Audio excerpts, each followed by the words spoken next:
की थी कि जिस तरीके से ये हो गया था मेरा। जी जी सोनल जी, आप आपके और भी लौटेंगे। जी मलिक जी, अपनी बात को रखिए। हाँ, बहुत सारे आरोप लगाए हैं हमारे विशेषज्ञ ने। उन्होंने कांग्रेस को जिम्मेदार ठहरा दिया, लेकिन उनको शायद पता नहीं कांग्रेस तो पार्टी भी नहीं है इस केस में, वो बच्चियां थी। और कोई भी देश का नागरिक होगा, चाहे वो कांग्रेस का हो, बीजेपी का हो या कोई भी हो, हाई के फैसले का वो सम्मान करेगा, मैं उनको बताना चाहूंगा। लेकिन संविधान ये भी अधिकार देता है, अगर आप उस फैसले से सहमत नहीं है, आपको लगता है कि आप अग्रीव है, तो आप सुप्रीम कोर्ट अप्रोच कर सकते हैं। पहली बात ये। और जो हमारी साहिबा हैं, उन्होंने कहा कि यूनिफॉर्म सिविल कोड की तरफ हम आगे बढ़ रहे हैं, उनको शायद जानकारी नहीं है। लॉ कमीशन जो है, उसके जो जस्टिस लीड कर रहे थे बीएस चौहान साहब, उन्होंने कहा है कि यूनिफॉर्म सिविल कोड की कोई जरूरत नहीं है। और दूसरी बात, अगर ये लाया जाता है लोगों की भावनाओं को देखकर या लोग चाहते हैं इसलिए, तो it will be threat to the integrity of India. ये मैं नहीं कह रहा हूं, मोदी सरकार पहले ही प्रयास कर चुकी है और 2018 में ये रिपोर्ट आ चुकी है, जिसको 185 पेज का कंसल्टेशन पेपर पर आप जो बोल रहे हो उसका पूरा मसला भी बताइए, क्योंकि आप कोई भी टिप्पणी आती है तो वो एक मुद्दे पर आती है, या फिर कोई भी कोर्ट का फैसला आता है तो पूरे एक केस स्टडी पर आता है, नहीं कि वो हर जगह पर इम्प्लीमेंटेशन उसका किया जाए। जैसे हम बात करते हैं यहाँ पर, एक छोटा सा एग्जांपल अगर स्पोर्ट्स की बात कर लूँ, तो कई मुस्लिम भाई और बहन भी है जो आती है स्पोर्ट्स में, खेलती है, तब वो पहनते हैं, वो इंडियन जर्सी पहनते हैं। क्यों? क्योंकि वो एक यूनिफॉर्म कहा जा सकता है।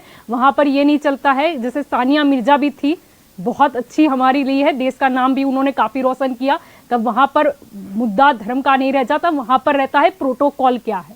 जैसे अगर हम बात कर लेते हैं इंडियन आर्मी की, तो कोई इंडियन आर्मी में शामिल होगा तो उसे आर्मी के सारे रूल फॉलो करने होंगे। वहां पर धार्मिक स्वतंत्रता का मुद्दा नहीं आता है। जी, अब अपनी बात रखिए आप। क्या कहा? मैं, आपने सुना ही नहीं मेरी बात को। मैंने क्या किया, कोई भी कोर्ट का आदेश आएगा, भारत का नागरिक कोई भी उसको ये नहीं कहेगा कि मैं इसको गलत कहता हूं या बहिष्कार, वो हाँ, उसको संवैधानिक अधिकार है कि वो अपील करेगा। जी बिल्कुल, सुप्रीम कोर्ट में सभी जा सकते हैं। जी, हायरार्की ऑफ कोर्ट्स है। अब जैसे उत्तर प्रदेश जो गृह बेटा था, उसको बेल मिल गई, लेकिन किसानों को लगा हाई कोर्ट ने गलत किया, वो सुप्रीम कोर्ट में उसको अपोज कर रहे हैं। तो ये अधिकार होता है, किसी को लगता है हम अग्रीव है, किसी को लगता है वो अग्रीव है, तो का अधिकार है। और जो ड्रेस कोड है या कुछ भी है, कहीं आपकी बात से मैं पूरी तरीके से सहमत हूँ। कोई भी ड्रेस कोड हो, कॉलेज हो, आर्मी हो, डॉक्टर्स हो, जैसे उन्होंने कहा एडवोकेट है, तो उनका ब्लैक कोट है, गाउन है, वो पहनते हैं, तो वो उस पर कोई वो नहीं है। लेकिन अगर कुछ बच्चियों को लगता है अधिकार था, तो वो केस उन्होंने फाइल किया, रिट पिटीशन फाइल की, 3 जजेस की बेंच ने उसको डिसाइड किया। लेकिन अभी भी उनके पास अधिकार है। उनको लगता है अभी भी हमारे केस की, हमारी दलीलों की, हमारे आर्गुमेंट को कैसे जज साहब ने नहीं सुना, तो वो सुप्रीम कोर्ट जाएंगे, वो उनका अधिकार है। तो इसमें कोई दो राय नहीं है, ये बिल्कुल सिंपल और लॉजिक है। लेकिन मैं जो आपको यूनिफॉर्म सिविल कोड की बात बता रहा था, जो एडवोकेट साहब है वो आगे बढ़ रहे हैं, तो मैं उनको ये जानकारी के लिए बता रहा था। लॉ कमीशन ने पहले रिजेक्ट कर दिया है मोदी जी का ये एजेंडा। हाँ, आप हवाई बातें कर सकते हैं, करिए। जी सोनल जी, आपकी और आना चाहूंगी। पहली बात तो ये है कि एक बार अगर रिजेक्ट कर दिया गया, उसका मतलब ये नहीं है कि रिजेक्ट करके दूसरी बार नहीं आएगा। और जैसे कि मैं सोशल एक्टिविस्ट हूँ, तो हम लोग नहीं, बहुत सारी वुमेन्स है और यूनिफॉर्म सिविल कोड चाहती हैं। चाहे यहाँ पे ज्योति जी होगी, शोभना जी होगी या जलपात जी होगी, जितने भी रिवोल्यूशनरी चेंजेस हम लोग चाहते हैं, और हम यही चाहते हैं। हम नहीं चाहते कि हम लोग बटे, इसमें से इतने परसेंटेज वाले इनको मिले। आरक्षण की बात होगी, मैं तो आरक्षण का भी विरोध करती हूँ, मुझे उसमें भी नहीं जाना, क्योंकि जो बहुत ही इंटेलिजेंट है, उनको भी वो मौका पढ़ने का नहीं मिल रहा। वो लोग देश छोड़ के बाहर जा रहे हैं पढ़ने के लिए, तो ये नहीं होना चाहिए। आपने बोला कि कोई चीज अगर बार बार बिल अगर आता है वो रिजेक्ट होगा तो दूसरी बार नहीं आएगा, वैसा नहीं होगा। बहुत सारे मैंने ये नहीं कहा मैडम, ये नहीं कहा कि डबल नहीं आएगा, 100 बार आएगा, 100 बार आ सकता है, मैं वो नहीं कह रहा हूँ।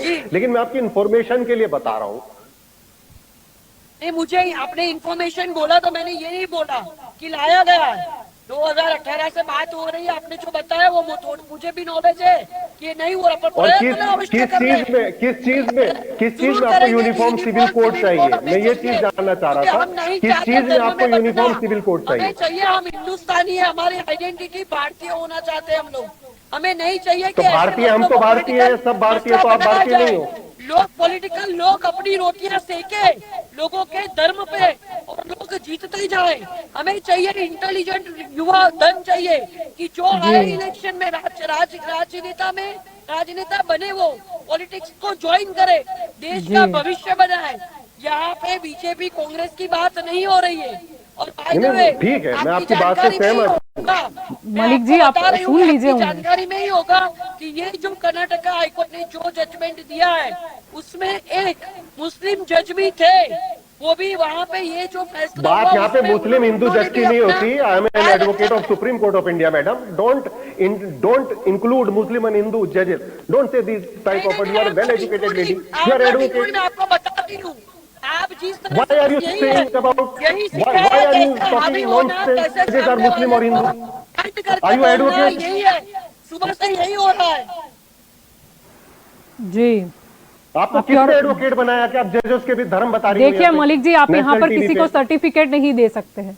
यहाँ पर हम खुलकर चर्चा कर रहे हैं, हम यहाँ पर खुल के चर्चा कर रहे हैं। आप किसी जितनी भी डिबेट हुए काफी लोगों ने यही बोला, ये भाजपा गलत बोल रहे हैं मैडम, आप करेक्ट हो जाइए। यहाँ पर मुद्दा हम कर रहे हैं कि कोर्ट का जो फैसला आया और जुडिशियरी एकदम स्वतंत्र है, जुडिशियरी एकदम स्वतंत्र है। बिल्कुल। हर बार में भाजपा को दोष देना वो गलत बात है। अरे कौन कह रहा है मैडम जुडिशरी स्वतंत्र नहीं है? मैं खुद वकील हूँ।